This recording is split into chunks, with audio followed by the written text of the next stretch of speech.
Okay, so I'm Shay and I'm going to represent Team 4. We made the game Repentance, and following our game design document, it's kind of a roguelike element where you make your way through. Well, it's like a 2D roguelike game where you make your way through a level, avoiding hazards, finding some story, and attacking enemies on your way while using like certain combat abilities and stuff like that. So I'll show you the game here.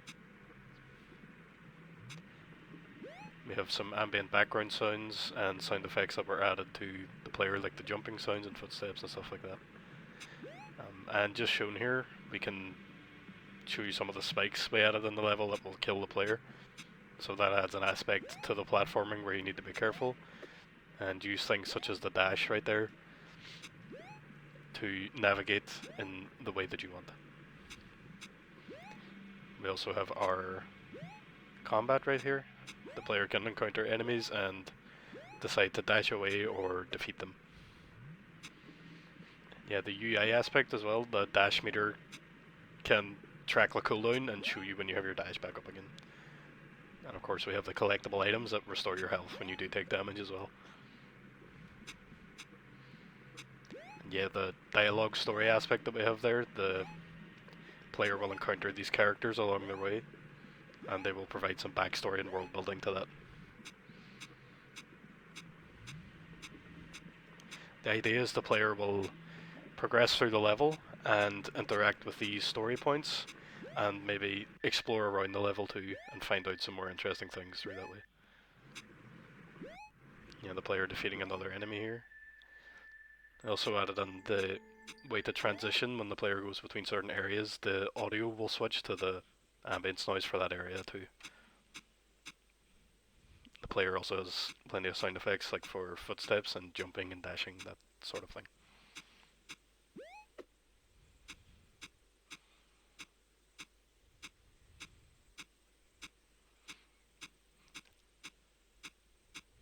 This part of the level design is fairly straightforward and testing your platforming ability.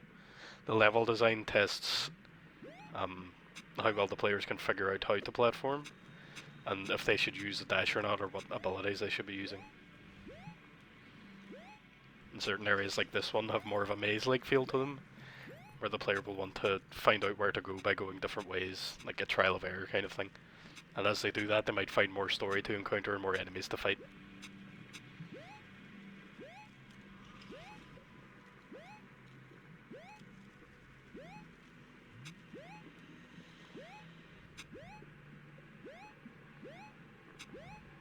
Yeah, getting to the last level here in Heaven. This area is meant to be a bit more scary, I suppose, and give the player a sense of uneasiness. We have a kind of boss enemy here that is an angel that'll follow the player around and shoot projectiles at it. And you can counter the projectiles as well like that. It's cool being shown off there. At this stage as well, the player gets a double jump as to better fight the angel with. And the player can use this double jump around here to kind of navigate a bit better as well. Jump over enemies, things like that.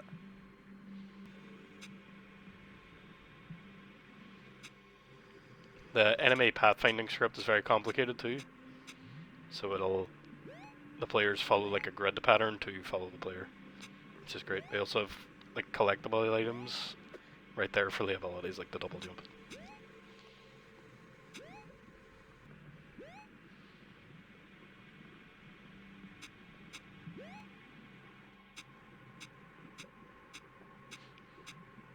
Yeah, the ending of the game kind of follows more combat and more dialogue to get the player interested, so they want to get to the end and defeat all these enemies.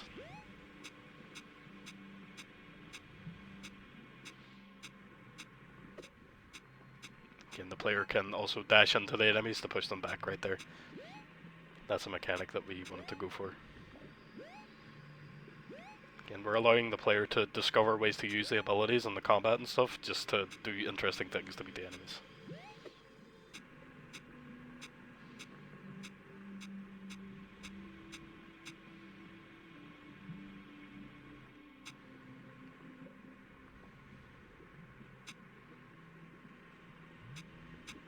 The players and the enemies and stuff too, all the art was designed by our team as well.